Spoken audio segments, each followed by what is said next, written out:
Welcome to the Encore Audio Archives YouTube channel. I'm Taper Dave, and this is my channel. I've uploaded hundreds of talks here that I've recorded at meetings in West LA, and I've also recorded conventions starting in 2013. I've got a bunch of those up. And Walt and Mary Murray, the original owners of Encore Audio Archives, started the company in the 80s, and Walt recorded Joe and Charlie's and a bunch of stuff down in Vista, California. My sobriety date is June 20th of 1994.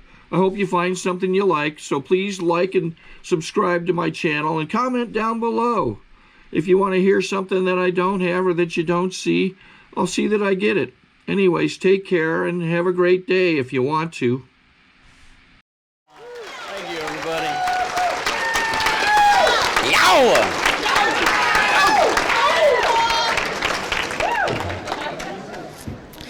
My name is Paul Williams. I'm a very grateful recovering alcoholic.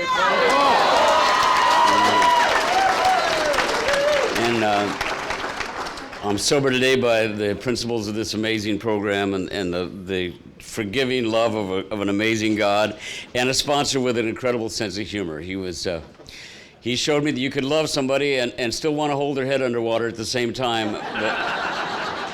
but not abandon them. And his name was Jerry Hunter, and he died a couple years ago. He had 37 years when he died, and his program could be boiled down to one simple phrase. You know, he'd call me up and he'd say, "How you treating the world today?" And the first time he did it, of course, I went, "Haven't you had a mild slip of the tongue? You know, don't you mean, how's the world treating me?" And he said, "Don't give a rat's ass how the world's treating you, Paulie." You know? But I guarantee you, if you monitor the way you treat your fellow man and the way you handle yourself out there on the streets, I guarantee you everything in your life will get better. And he did not lie to me, and it's been, my sobriety birth date is March 15th, 1990.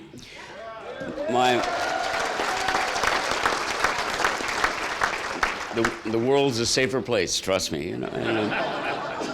My home group is Lucky 13 at Sunset Beach. We meet right on the sand in Sunset Beach, California. It's called Lucky 13 not because of the 13th step. Nay,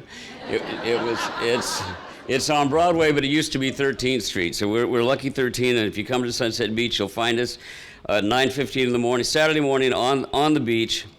And sometimes dolphins actually go by, and we refer to them as our primary porpoises. They swim by. You know, and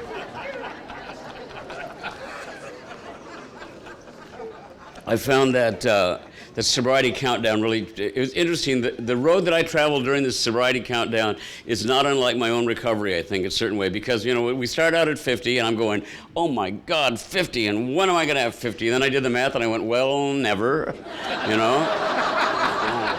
Basically, never, and, you know, so I could have rubbed up against Bob to get as much off of him into my own recovery as I could, and then I realized, wait a minute, he knows I spent a lot of time in Hollywood. He's going to get the wrong idea.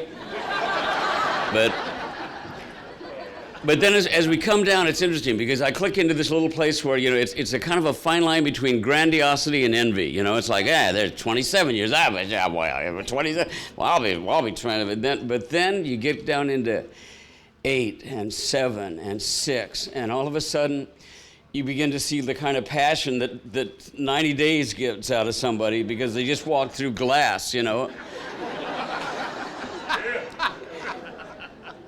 And then you get to somebody with 8 days or, you know, or 12 days or 10 days or 8 days or whatever, and you think about standing up, you know, with a day or two and holding your hand up as a newcomer. And it's the kind of, and what I see when that happens is the kind of passion that has saved my life, and I see the kind of compassion that has saved my life, because everybody in this room was so happy for you to be here that you found us. It's the most amazing place in the world. You walked into this absolutely mystical, wonderful, wonderful fun house where all these horrible things may happen to you and we'll laugh at you. You know? And somehow you'll get through it like we all did, you know. It's amazing. I don't take any of it for granted. And I have a black belt in taking things for granted, you know. I do this a lot. I get sick of my own story. I mean, I never, you know, I've been sober 17 years, and I speak a lot, and I go, wait a minute, you know, I never came out of a blackout with a Russian arms dealer, you know, and I never woke up with a hooker in a Paris brothel, you know. I come out of a blackout in the boys department at Sears, you know.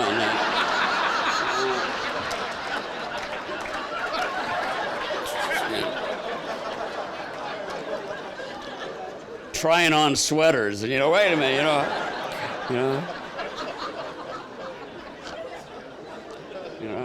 I actually remember one morning in my kitchen surrounded by what looked like tiny little miniature buildings all over the floor. And I came to, and I sat up and I looked at this, and it was like a model. And then I realized it was all these different kinds of yogurt I'd opened and tried, and great drunk poetry isn't written off of stories like that, but it's not what I set out to do. I actually came to Reading. It's funny, I was talking to Charlie when Charlie picked me up today, and I was in Reading when I was like 23, maybe 24 years old. Was the only other time I've ever been to Reading. And what I was doing up here is I came up to I played a kid in a play. I was 24, but I looked like a 13-year-old, I looked like a 13-year-old until you put me next to a real 13-year-old, then I looked like a 13-year-old with a hangover. It was but it was a living. Anyway, I came up here to do a play. And right before I'd gotten the job to come up here, there was a place up here called Central Valley Pancake Summer Theater. It was a summer stock theater in Lake Shasta. If anybody's been around here long enough to remember the 60s, you might remember that little theater, a tiny little theater up here. So I got the job to come up here, and all of a sudden, my mom calls me from Albuquerque because I'd moved out from Albuquerque, and she says that, the military's looking for you. I went, oh, because it was Vietnam, And so I called, and I was supposed to go do my physical, which was, I think I was like 4'7" at the time, I could run under coffee tables when I was a little kid. I was, tiny, So the idea of going to Vietnam and carrying a gun and becoming a tunnel rat, which is what everybody told me I would become, was not high on my list of things I wanted to do, So anyway, I called to postpone my physical because it was right in the middle of when I was going to be in Reading, being a paid actor. I got like $130 a week or something fabulous at the time. So I called the guy and I said, by the way, momentito, I'm sure that I'm too short to be in the service. Actually, at the time I was like almost 5'2", and I found out that the cutoff was 5 feet, 5 feet and 100 pounds, and my body started building a brick. I went, wait a minute, and I said, you know what, I have a job, they gave me the postponement and all. I came up here to Reading to do this job, knowing that I had to go back, and I weighed like at the time probably 118. So all the time I was Reading, it's a part of my story, I lived on dried apricots and amphetamines.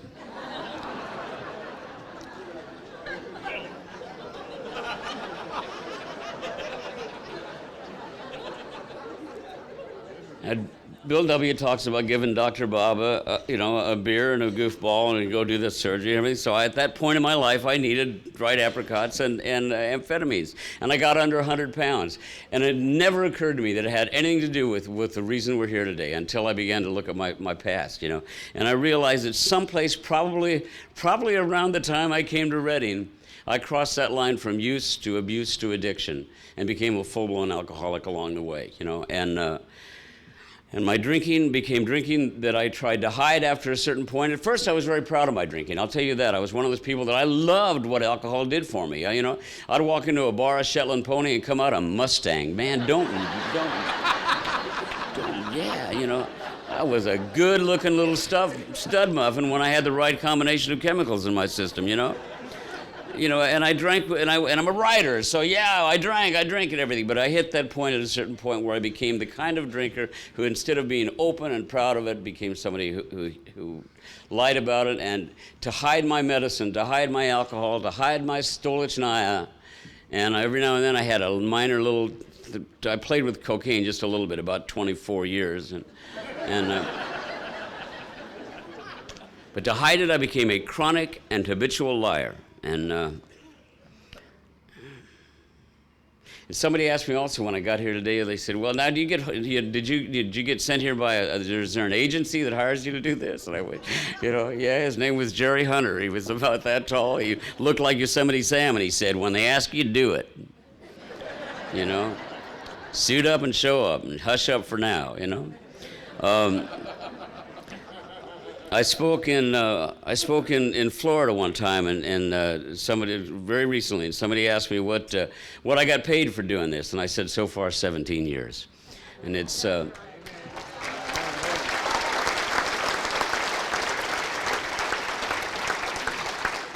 It's the best deal I ever found in my life. Now I want to say something to not all of you in the room, but I'm going to say something to somebody who's sitting there listening to the tape right now, because I do this a lot, and I know that the tapes, that we made these wonderful tapes, and thank God for them, because I listen to them. Sometimes I'll be driving someplace to speak, and I'll sit and listen to Earl H. or somebody that just saves my life that day. I love Earl. Love Earl. Woo! Did you ever hear Earl's story when he first got sober? Earl says, that he could not handle the Serenity Prayer. So his sponsor said, I'm going to give you, I love this, I'm telling Earl's story. Sponsor said, you can't even handle the Serenity Prayer. When you get up in the morning, I want you to hit your knees, look at the heavens and say to your higher power, whatever. Then at the end of the day, hit your knees, look up there and say, enough. That's how you're going to turn it over until we get you a little better, But speaking to the person who's listening to this tape, we talked, if you listen to the first part of this tape, you heard a gentleman talk about the 11th tradition. The traditions are incredibly important to Alcoholics Anonymous. Now, I'm Paul Williams, and I'm a recovering alcoholic. And if this tape or this CD has wound up in the hands of somebody with a major newspaper or some little, the East Podunk Veterinarian Journal has decided to write about my recovery, I give you permission to do that. I give you permission to write about the fact that I was a drunk, that I was 49 years old when I got sober. Didn't have the best childhood, but I had the longest.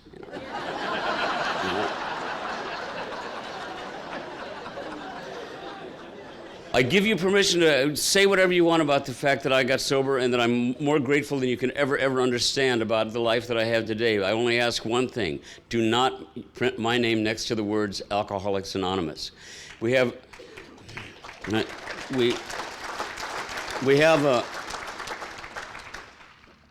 tradition. The 11th tradition states that we remain anonymous at a level of press, radio, and film, and Anderson Cooper's show. And the fact is that there's a reason for it. Let me explain it to you, little lady sitting there with your typewriter or your laptop. When I'm saying this, I'm 17 years sober, and you tell everybody that I'm a member of Alcoholics Anonymous, and I go out and get drunk, everybody's going to go, well, not everybody, but a few misinformed people will say, well, I thought he's in that there AA. That there AA must not work. That there AA works just fine. If Paul Williams gets drunk, it's because he didn't do what he's done for 17 years, which is show up, suit up, and work so far a perfect first step. The rest of it's a little iffy, but a first step that,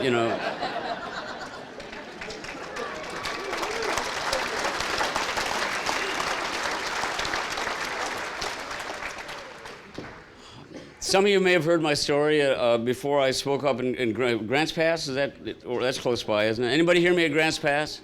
You can leave. Same story. Same bloody story. Same story. I got drunk. She left me. I went, please come back. I'm nothing without you. The two of us make one healthy person. You come on back. She left anyway. I got drunk some more.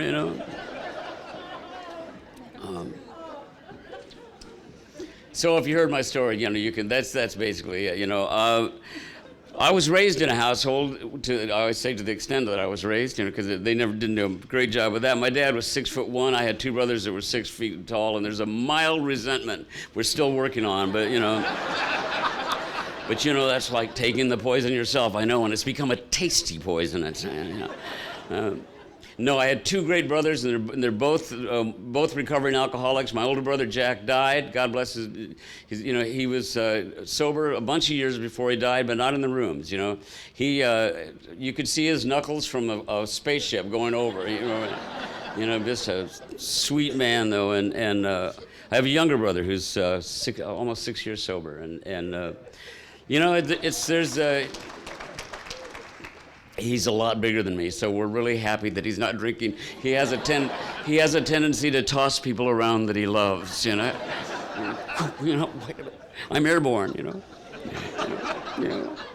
But my dad was in construction, and he was, we moved all the time. He'd finish the job, would move. I went to 9 schools by the time I was in the 9th grade. And my dad was and I can't say he was a drunk, but he came home and he drank, and he drank, and when he drank, he got emotional, he'd cry, he never hit anybody, he didn't want to fight, he was a sweet man. He said, "You kids going outside, I'm going to talk to my friends." And his buddies that he worked with would come over, and they'd sit and they'd have drinks, and they'd talk about the same things over and over, the damn job. They'd fight about religion, it was a religion, politics, I'm going to tell you, if my dad and I had been watching the returns from South Carolina tonight, it would have been nasty in the room, because his politics, he wanted to drop the big one on South America just for stealing our name. It was like, he was,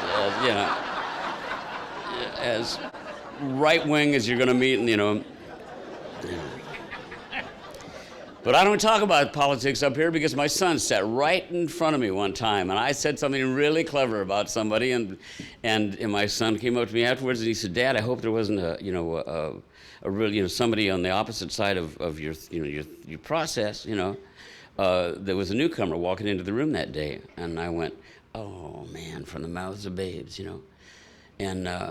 Yeah, so I caught myself. So I don't, I've got opinions on everything, and if you want to hear them, we'll talk later, but from up here, I'll try to stick to my story. My dad was a really sweet man, and there's one story that I always tell from the podium about my dad. My dad would get me up to drink. My dad would get really drunk at night, really, really drunk. And then he'd get me up and he'd say, "You're going to sing for my friends." And sometimes there were friends there, Yeah.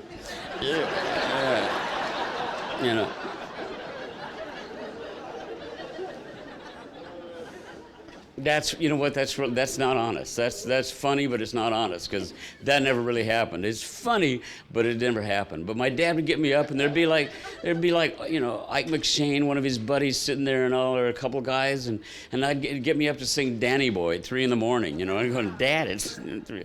No, I just got up and I sang, And one time my dad got me up. It was like 4 a.m. It was still dark out. It was raining horizontal, just blowing. We lived in Lucasville, Ohio, which is right where Kentucky and West Virginia and Ohio come together.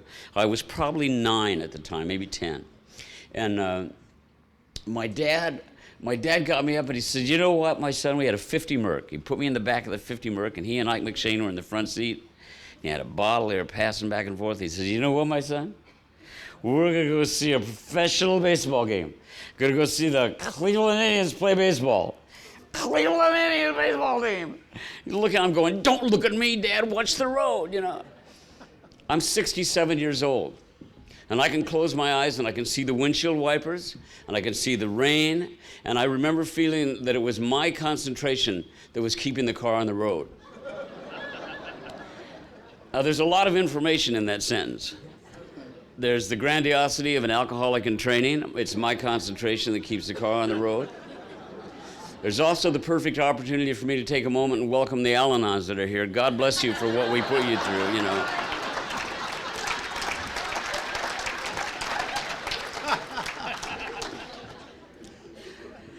He's really sorry. He'll tell you more about it later when he gets a little more time, but he's really sorry for what he did. And boy, I was. But here's my dad, right? I got to see the Cleveland Indians play baseball. He drives through this incredible rainstorm. He drove to Cincinnati. We drove to the wrong city. The Cleveland Indians don't play in Cincinnati, So we get there, and the stops raining, and there's not another car in the parking lot. And my dad's go, "Well, we're going to get really great seats, I'll tell you that,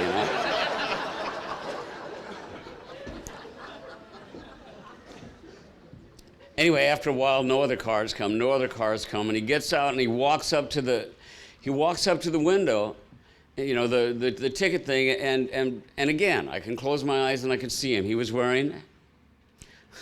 Let me tell this story, Dad. Please forgive me when I get up there, if I get up there.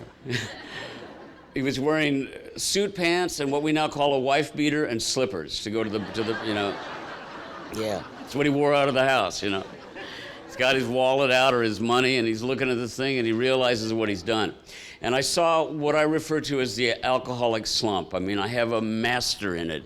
It's a black belt and whoops. Just, oh, man, Well, you just, God bless it, I did it again, a black belt and whoops, yeah.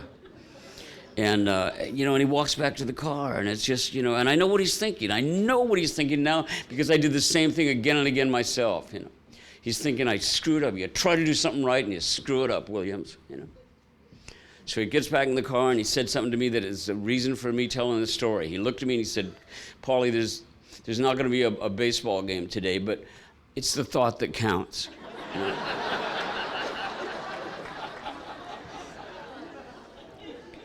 And it stayed with me, and it was like, it was like a blank check for the kind of man I was for 49 years. It was like, I get it, I can do that. For 49 years, I was one of the thoughtiest little creatures you ever met.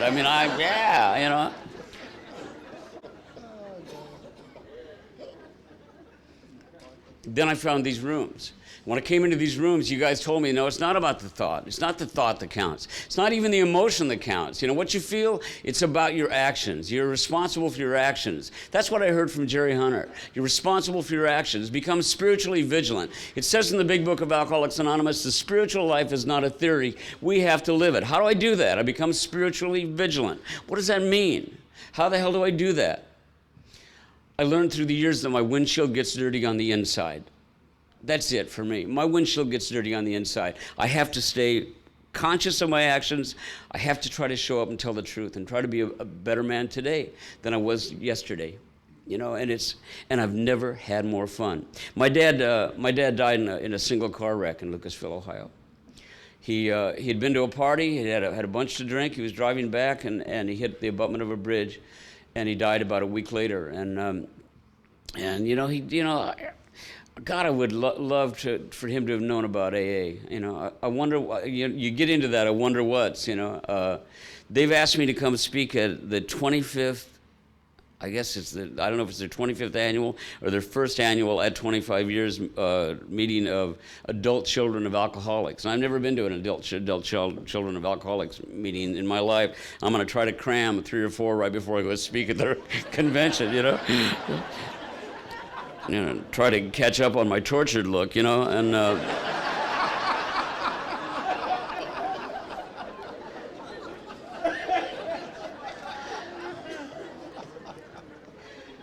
but I got to tell you what happened in my years with my dad and what happened to my kids living with me in the years that I was drinking and using, it has had an immense effect on everything they've done and everything that I've done. I was shipped off to live with an aunt and uncle in Long Beach, California, and I was if you saw me at school, what I would be was busy. Because that's what I know how to do. I know how to kind of walk into a room and go, yeah, like that, and run, and I still have a tendency to hide. I didn't go to dinner with Charlie tonight, I stayed, and I had work to do, and I stayed in my room and all, but there's part of me that still, I feel a level of comfort in an AA meeting that I can't even tell you, but there's times when I'm not in the rooms, when I want to hide. Then I just, and boy, when I sit down with my computer and I sit there and I look at the work that I have to do, in a way it's hiding. I'd have had a better day today if I got out and went to dinner with Charlie.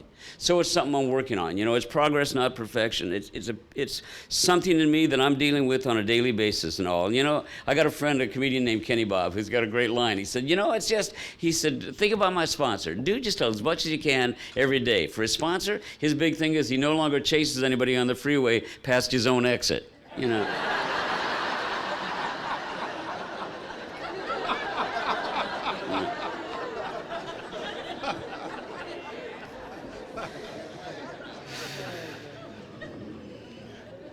So I went to live with my aunt and uncle, and they drank and they fought, and I just I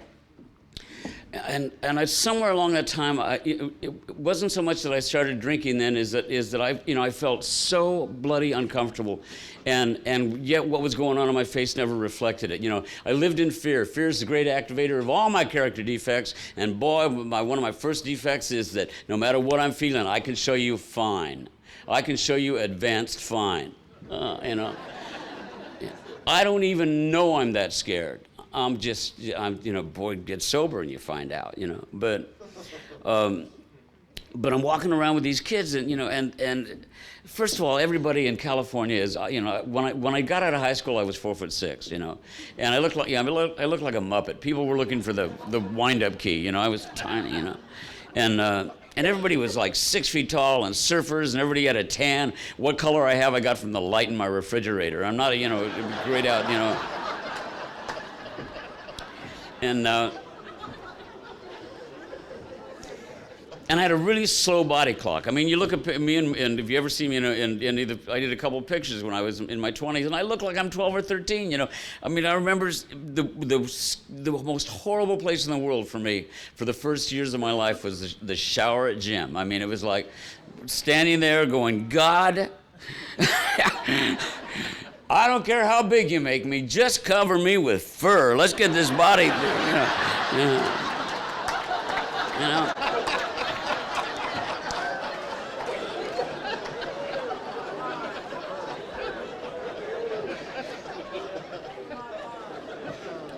I looked like in the shower when I was 16, 17 years old, I looked like the way they serve cantaloupe at a really fancy restaurant. And just sort of, oh my God, it's disgusting. And I was scared. So I had no sense of that fellowship, that thing we found here, that amazing thing that we found here. I hadn't, little bit when I drank with those guys. When you hit into that, let's get drunk, throw up, and be somebody element, all of a sudden, then I was getting the first comfort of alcohol, and it was the comfort of the fellowship. It was that comfort. Bill W. talks about, at the Mayflower, walking outside, looking in that bar. Boy, I was 13 years old, and I could feel that. I think we all did. The amazing thing about all of us here, if we do that countdown, we got all the way back to one day. Let's take that countdown back to the day before we got here. People want to know how I work the steps and everything. The first step is I don't drink no matter what. Second step, came to believe that a power greater than ourselves could restore us to sanity. Hello? Imagine any 5 people in this room right now the night before they got sober. Let's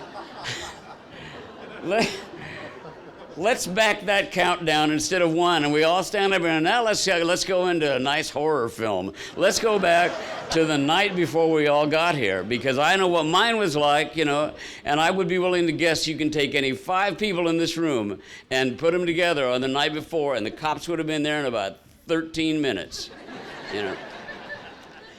But the most amazing thing is I would be willing to bet I have bet my life on this, that I could take any 4 people in this room or 5 people in this room, including me as one of them, put us in a car to drive across country. And I'm telling you right now that we wouldn't have to wait till we were in Omaha to become buddies. There would be a level of connection that I have never felt in my entire life. The fact that I can walk into a room, here in Reading, or even in Japan, or anywhere where alcoholics are gathered, and I get a level of comfort that I have never, ever felt in my life. That level of safety. And that's the first thing, it's safety. Because when I feel safe, I can slip into the next room right next to it, which is trust. And when I begin to trust, I stop running the show. When I stop running the show, things start going the way they're supposed to go, I digress.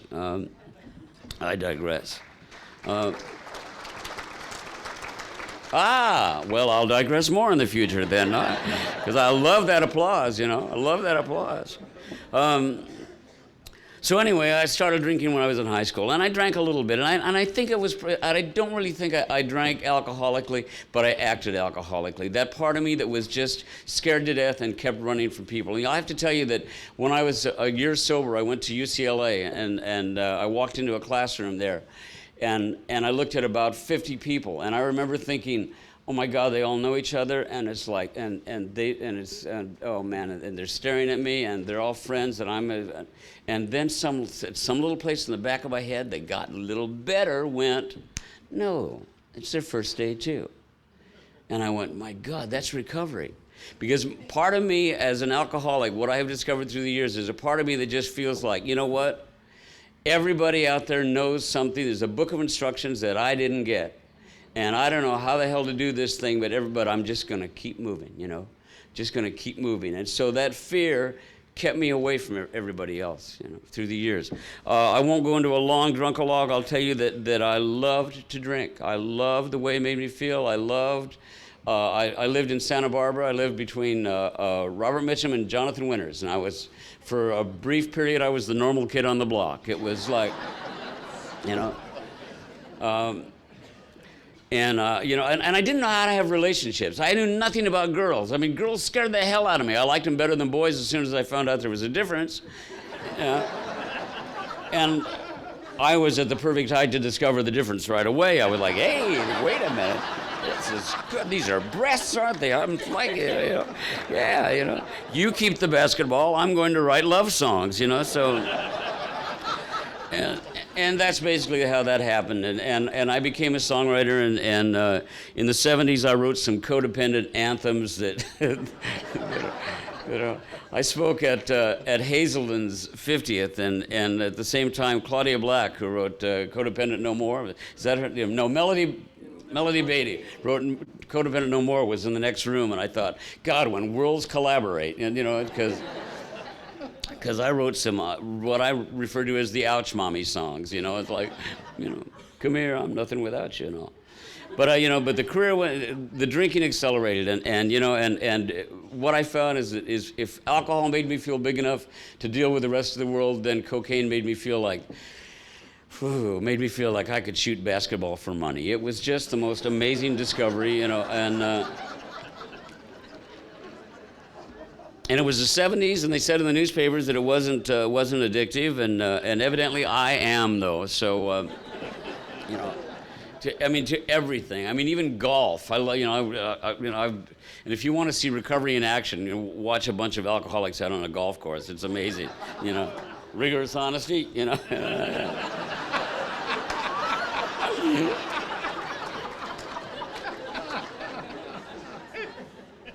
The story I always talk about me playing golf is anyway, I get distracted.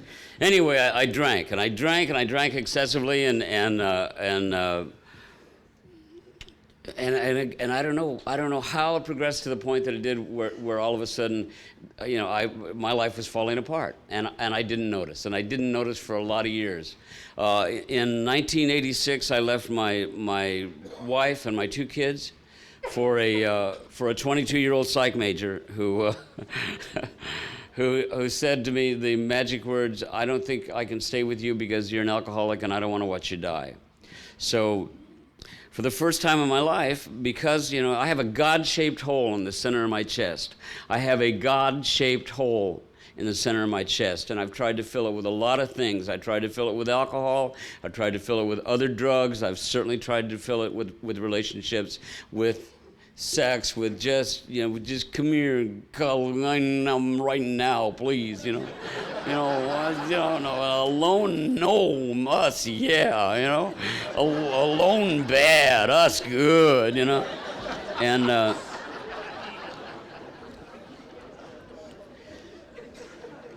because I didn't know how to be alone. I never learned how to be alone. I never learned how to deal with problems on a one-on-one basis because I fixed it. I fixed the way the fear felt so I didn't have to go out and do things that scared me alone.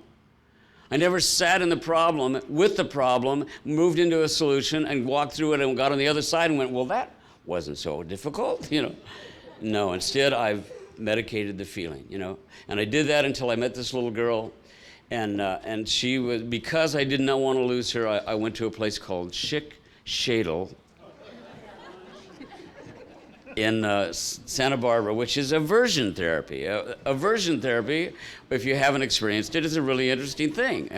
I had heard about it. I said, I heard that they let you drink whatever you wanted up there. And I thought, well, it's the perfect place for me to go to learn about. And incidentally, this is no reference on this specific place. It may work fabulous for everybody, and I'm sure there must have been some talk about AA and the like up there. I never heard it. What they do at aversion therapy, if you haven't been exposed to it, is they go up and they give you a shot to make you really, really ill.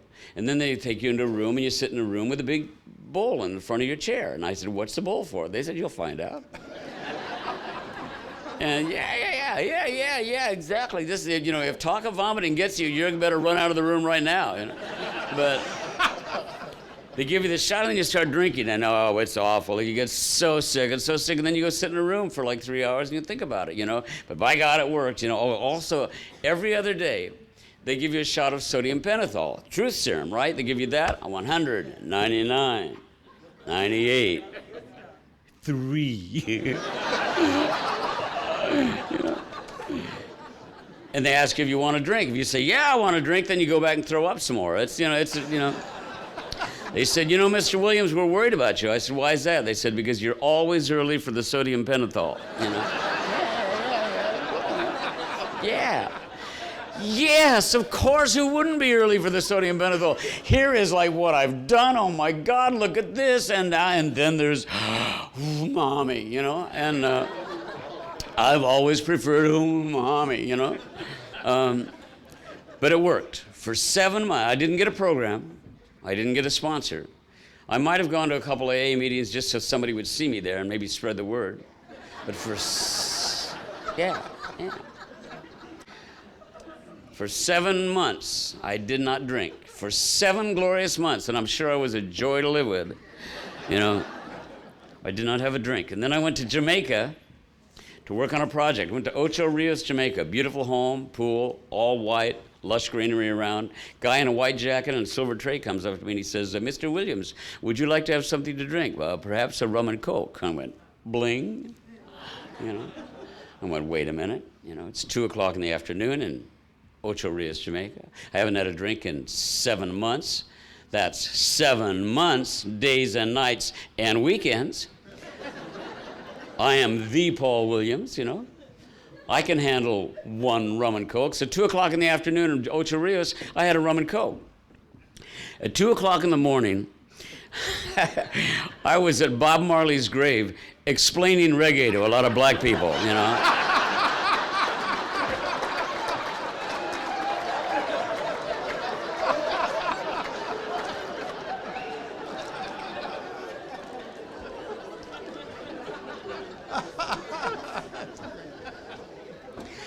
Because when I drink, I become a chronic and habitual liar. There's some part of me that's not enough to be Paul. It's not enough to be Paul Williams. The where I sat in my life at that point right there, no matter what I'd done. And I had some accomplishments. I had some amazing success, People were getting married to my songs. I did 49 Tonight shows. I remember 6, But where the hell was I with it? I just totally went, what was I just saying? Well, Bob Marley, yeah. I was just thinking that's absolute grandiosity to mention the Tonight Show, I was thinking, I could hear my sponsor roll over in his grave going, are we done talking about how wonderful we are? Would you like to possibly return to the fact that this program saved your little butt,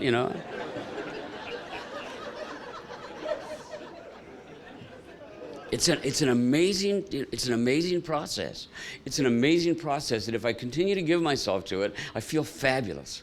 It's absolutely amazing how things that don't belong, coming out of my mouth are just. It's like somebody's taken a big chalk thing and done, or one of those. There's a commercial right now where people are saying things and there's little drawings around it pointing out. That's what it's like for me. I say something and I know that what you said, that was just absolute ego, and I'm going, shame, Paulie, and then I move on, And if you're new, incidentally, there's a big thing you just saw here. You do something wrong.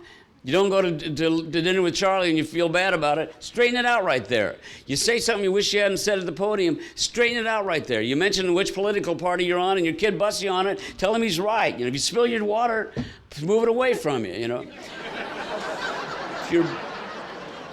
If you're brand new, the one thing I will say to you is this: if you used a metaphor of a car wreck for where you are right now, if you're sitting out there with a day or a week, whatever.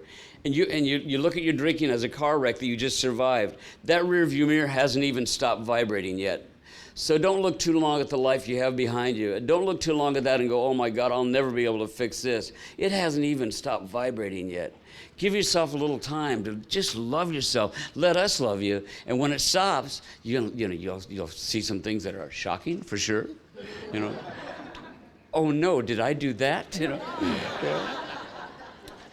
Then you can enter into the process of fixing it. Don't do that right away. Give yourself a little time. I will also tell you, and again, I digress, but I digress to program.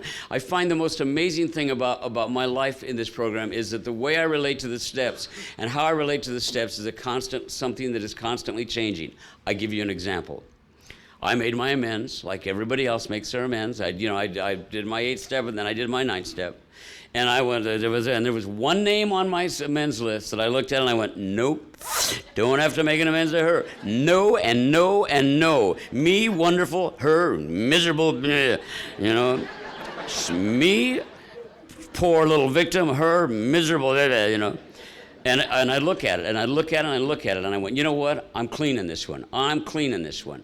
This is something that this was a relationship, a working relationship that just, I'm sorry, she was evil and I was wonderful, you know.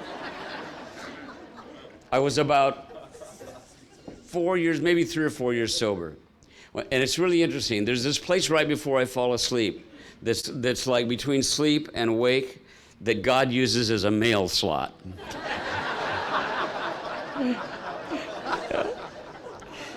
So I'm lying there and I'm almost asleep and I go, bang! This woman, must make amends to this woman.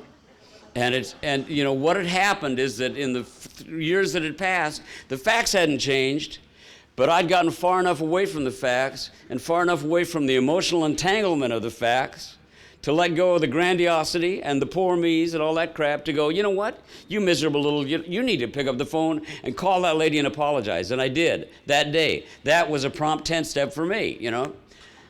I also changed my date in a similar fashion. I will tell you that I took my last drink September 21st, 1989. And on March 14th, 1990, I took a Valium. It was just a tiny little Valium. It was a little tiny blue thing, and you know, I had a job the next day, and it was my girlfriend's, which is practically like having it prescribed for me, you know? And there was no reason in the world to ever change my date over this bloody little Valium I took that night before. I had a headache, I was scared about like that. And every now and then I think about it, when it occurred to me at about almost, I guess, 4 years, that I had never told Jerry about it. And I talked to Jerry about what brand of toilet paper to use. I would call him, this was a patient man. This was a saint. You know? And I called Jerry, I said, Jerry, I'm changing my date. He said, okay, why? I said, I took a Valium. He said, oh, all right. All right, when? I said, March 14th, 1990, and he went, and it was like almost 5 years in the past. He went, well, there's a 10 step, and you know, a classic example of a great 10 step. You know, promptly admitted when we were wrong. I think I think you've put a shine on that step that won't come off for years. You know. But I'll tell you something.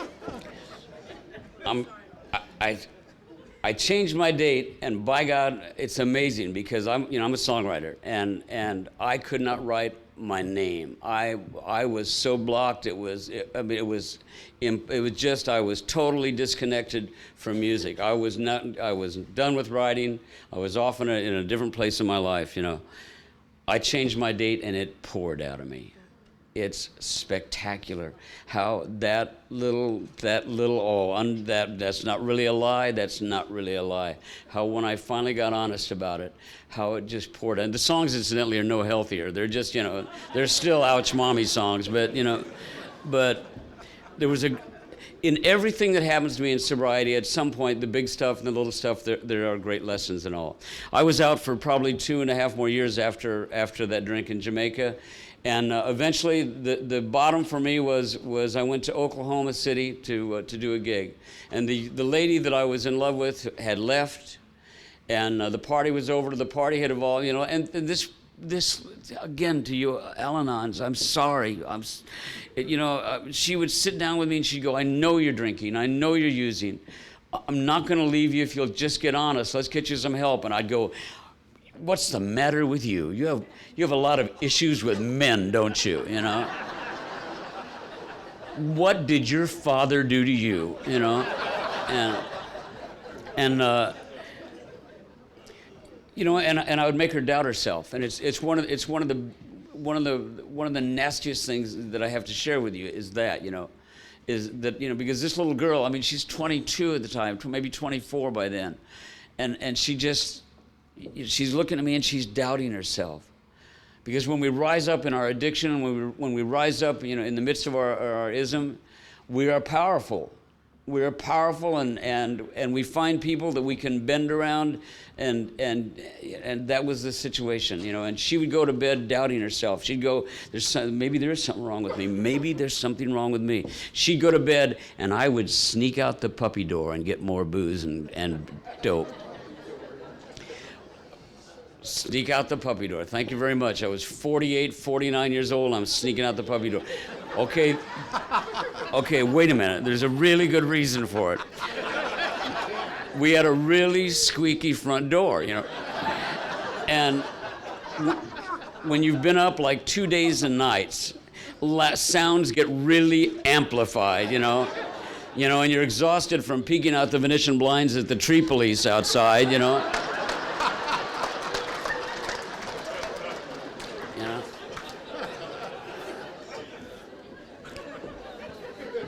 You're hiding your drugs, and then you can't remember your new hiding place, and then you've lost them from yourself, you know.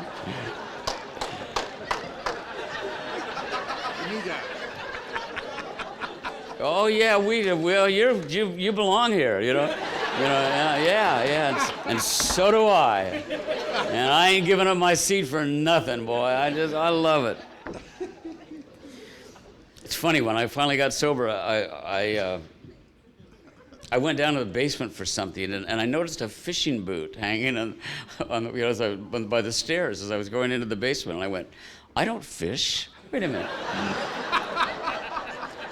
I don't fish. What the hell is that? And it was a waiter, you know. Like, it would have hit me if I'd wanted. It would have hit me up here, you know.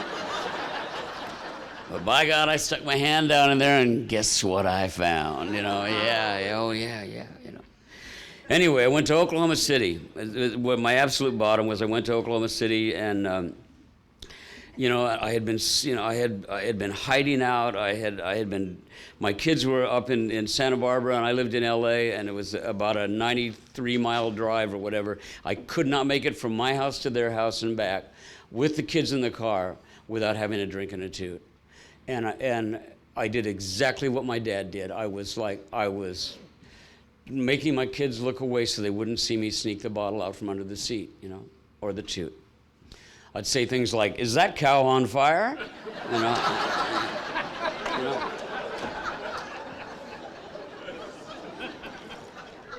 You know that they use snakes to make these lines here, the power lines. They use snake skin. Like, yeah, you know.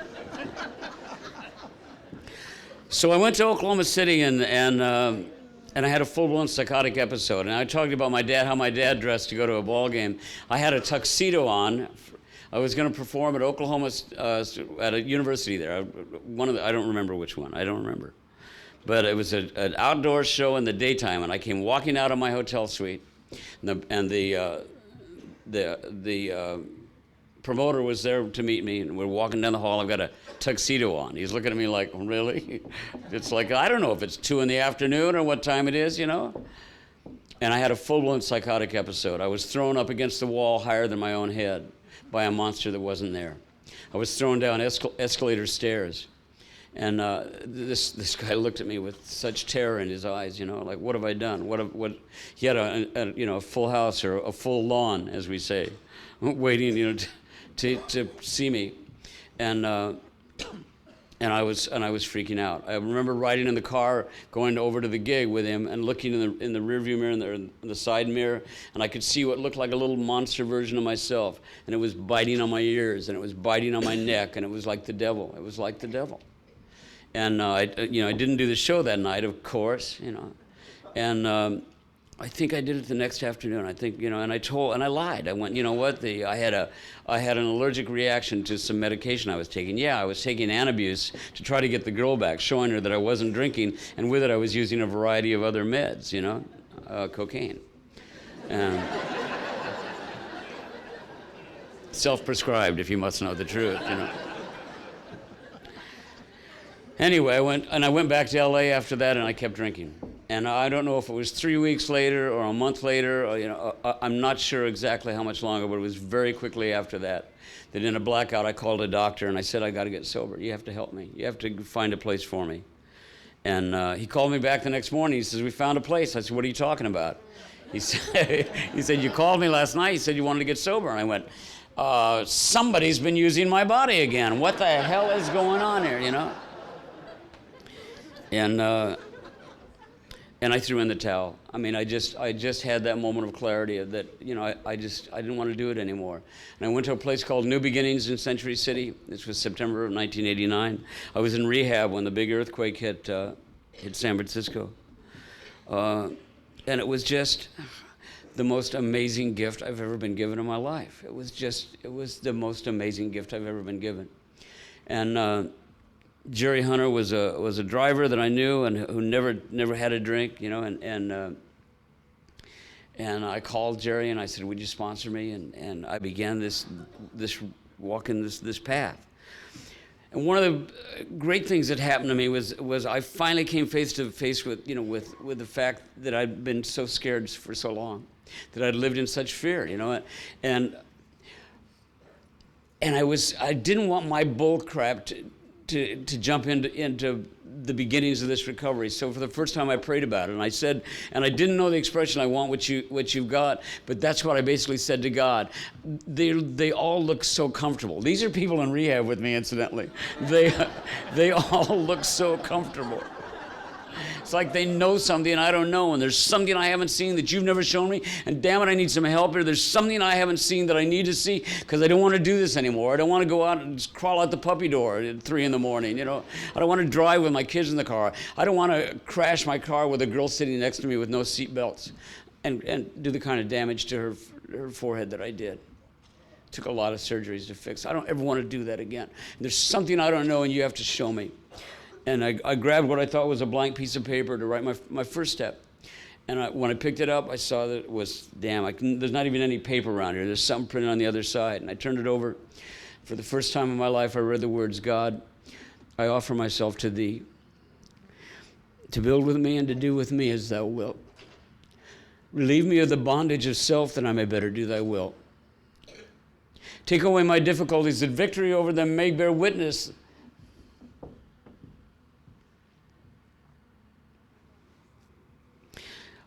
There's something that happened to me when I read the words bondage of self, that I got that I'd been taken prisoner. And I'm not one of those people that makes amends to himself. I'm not one of those people that does that. I was not like, first off, I got to talk to little Paulie here because he's been no. Paulie was a monster at times. Paulie was all grandiosity. But I really got that I denied myself the chance to grow up. And really grow up. I'd stayed a kid as long as I medicated the fear. So that was the beginnings of the whole deal for me, And I loved Alcoholics Anonymous right away. First Alcoholics Anonymous meeting that I went to, they took us to from rehab. I stood up, I said I wanted to say something for all of us that are here from rehab.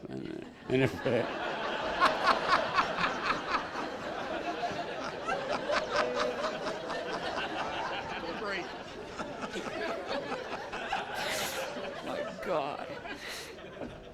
That one will keep you awake some nights, Yeah, Paul Williams. I saw him when he came in. He made a little speech for the group.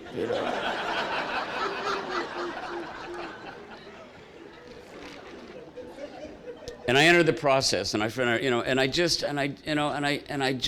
it just felt like home. And if you're new, just get passionate about it. Get that 3 months pad. Get that absolutely. This is the most important thing in your life. You walk through this gate. I walked through this gate, and everything that I have, I got after that. It's been the most amazing 17 years of my life, and the years that were lost, are the most. I'm so grateful that I'm an alcoholic, because I kind of know how to do things now. I also know how to say, I don't know how to do that. This is a new Polly, I know I wanted to stay. Incidentally, how long am I supposed to go? You got 45. I got another 15? Yep. Just getting to the good part. Yeah.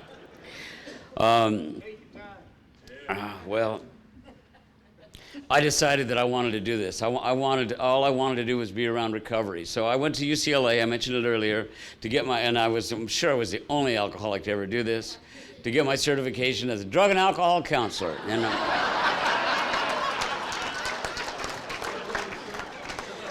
And I entered into what I like to refer to as the Polly Lama period of my life,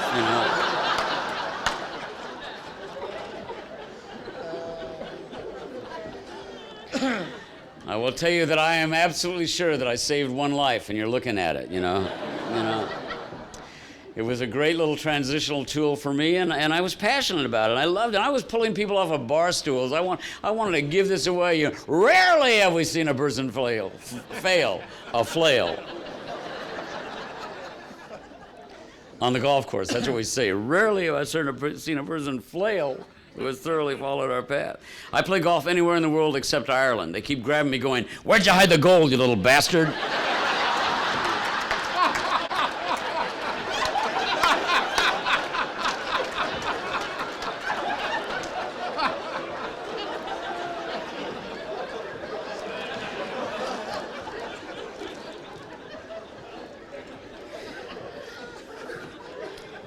So I got, I'd go to a meeting. I'd go to the log cabin in West Hollywood in the morning. I'd go to my morning meeting. I'd go to breakfast with the guys. I'd go to the hospital and work a couple hours and everything. And it was just, it's just walk into the room and go, "Hi, I'm Paul Williams, and I'm an alcoholic, and I'm your counselor." And they'd go, "No, you're not. You're little Enos from Smokey and the Bandit." And it's happening again,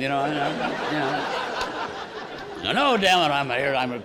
I'm your counselor, and I'm going to show you the light. Going to share the light with you. Come, brother. Someday there'll be a little painting of me sitting next to your bed, and I can see it in meetings everywhere.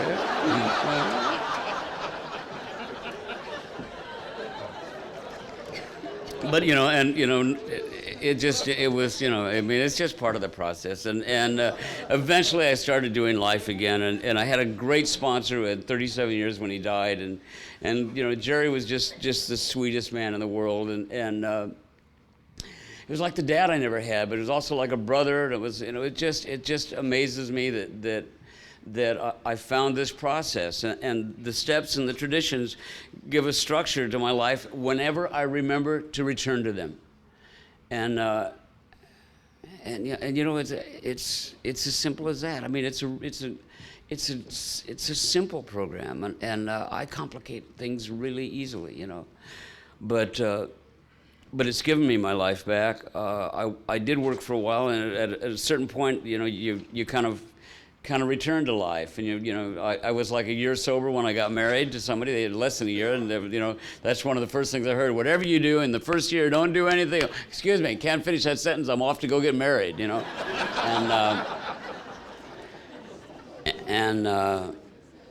that didn't work out for either of us after a few years and all. But I have an amazing wife right now, and I wear three symbols. I wear a cross around my neck because I'm baptized and a Christian. I wear an AA symbol. I wear an AA symbol in my ear, and I wear this little gold thing around my finger to show everybody this stud muffin is taken. And I'm married to an amazingly, my Mariana and I have been together about 7 years. Phew. Married 3. She's a Swedican. She's Swedish and Mexican, and you never know which one is really going to show up, but she loves AA. She's we keep alcohol in the house, and she has a drink. And I used to say from the podium, I'd say that I loved when she gets a little buzz on, because she never even gets to the Z's, we were at dinner in New York at one night, and she had just the beginnings of showing it, and I was like, and I was like, I got out the magnifying glass and was recording her speech pattern to make sure it was absolutely, was this the edge of, And she got up to go to the restroom, and there was another alcoholic sitting at the table, and said, "You know, Paul, you cannot put your past on her shoulders. Lean back and have a good time." But I told Mariana about that, and she said, "Yeah." She said, "I don't want to hear you say that about I enjoy watching my wife get a buzz anymore until she does again. And I hope if she ever hears this tape, honey, please go on and have a drink. That was such a good line." But it's a process, not an event, and it's. I jump back into my writing, and you know, my life today is a gift. It's you know, Mariana always says that what she would put on my headstone is, and it may be coming really soon if she ever hears this tape. She said I'd always put the phrase "it's all a gift," because that's what I hear you say more than anything else, you know. And I want to explain why I say it's all a gift, and I want to explain why I mean it. When I was 10 years sober, I went to Nashville, Tennessee to write with some people down there. It's a great city. Only city in the world where you can go to a French restaurant and get escargot and gravy. It's amazing. You know. I'll have the Velveeta crepe tonight, Jacques. And so anyway, you know, I'm down in Nashville and doing some writing and all, and they asked me if I'd go and speak at the prison, you know, which I did. And there's something about, you know, it's amazing that I can walk into a lockdown unit with a bunch of men, and I mean, I don't even walk the same when I go to buy tires. I mean, I get this kind of spit a lot and cuss more, and sort of, you know, stop being who I am and try to be who I think I should be for, you know. It's amazing that I can go into a prison and go to an AA meeting in prison and feel absolutely comfortable. And just, you know, but so I went and I spoke at the prison. And I walked out of there and I was like, well, once again, a river to my people, you know. Just full of self, you know. I went back to the hotel room and I went up to, and it was just, you know, this sort of magical combination of Gandhi and Jiminy Cricket, you know. I walked up to my hotel room and I put the little magnetic key in there, and the magnetic key didn't work. And it's just, you know, it's a quick trip from Gandhi to Himmler for me. I'm just like, you know, damn, the thing won't work. So I grab this key that doesn't work for the third night in a row, and I go down and I go into the lobby and I go up to the registration desk. But I have learned restraint of pen and tongue.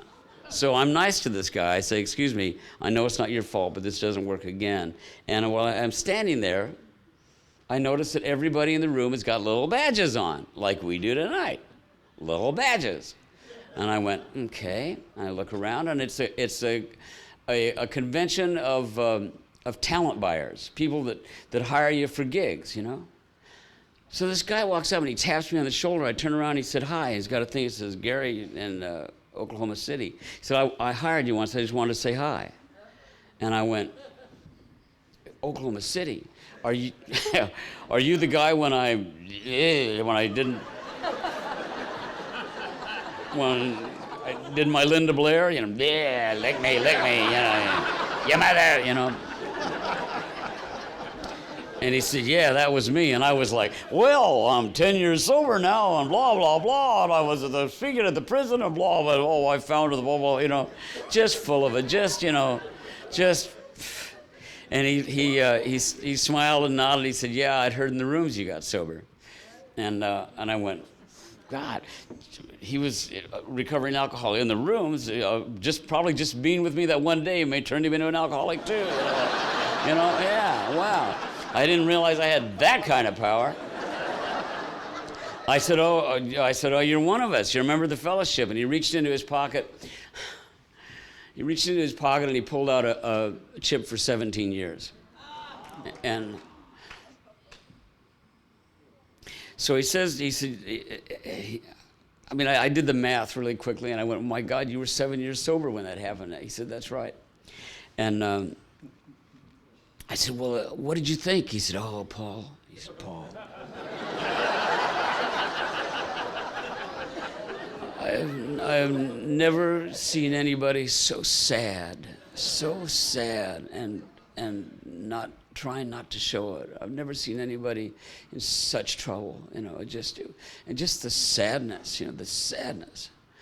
And I said, what'd you do? He said, I called my sponsor. I said, oh, sure you did. Of course you called your sponsor.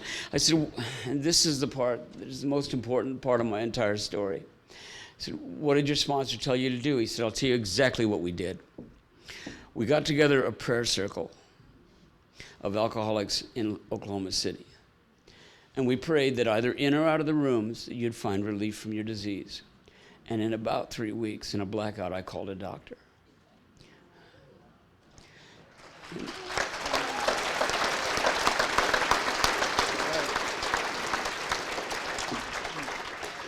So when we hold our hands, you know, this group stands up tonight, and if we have that moment of silence for the alcoholic in and out of the rooms, there's something mystical in all this deal. This is a blessed bunch of people. At that moment, what I got was that it's all a gift.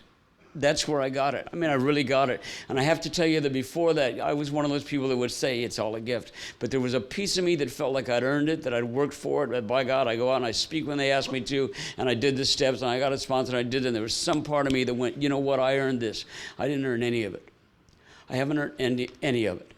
It's all been a gift. And it's the most spectacular thing I've ever come up against in my life. I cannot believe that I got to be a part of Alcoholics Anonymous in this life. I can't believe that at 49 years of age, I was given the gift of a childhood, of the teen years, and a chance to be a real man today, you know, to be a father to my kids, to be the kind of guy that delivers the songs when he says he's going to. I can be a man today.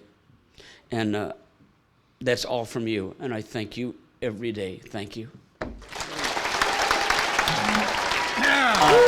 you, everybody.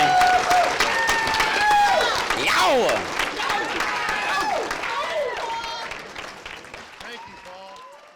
I think we got a great talk going on here. Thanks for watching the channel. Taper Dave here. Just curious, do you think this is better than Zoom? Okay, this is how I prepare my drone for launching. I like to do it inside the cab of my truck so I'm not standing outside in the weather. To install the joysticks for control, up and down, right and left, powered on. I have an Android phone that I use to connect it to the drone with. And it's actually controlled through the iPhone, through an app. Oops, wrong way. It's actually controlled through the iPhone, or through this Android phone, through the app. It's actually controlled through the Android phone, through an app, and you connect it through this short connection right here.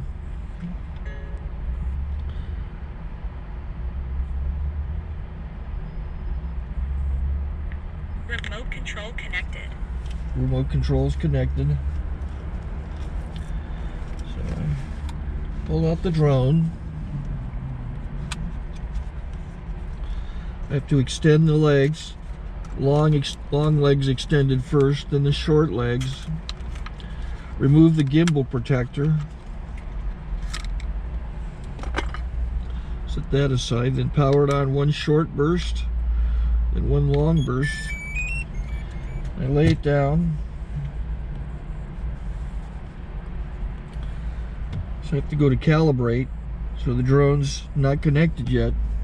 It shows you here as this drone gets disconnected, even though the remote's powered on. So the drone has to establish it's connected. So I go into the app to calibration mode. First I'll calibrate the remote controller. Start calibration. Out, in, oop, out, in, up, down, and then this little wheel is to control the gimbal. So it's calibrated. Go to gimbal calibration, start calibration, and then it calibrates the gimbal. That shows up. The gimbal's moving all over the place.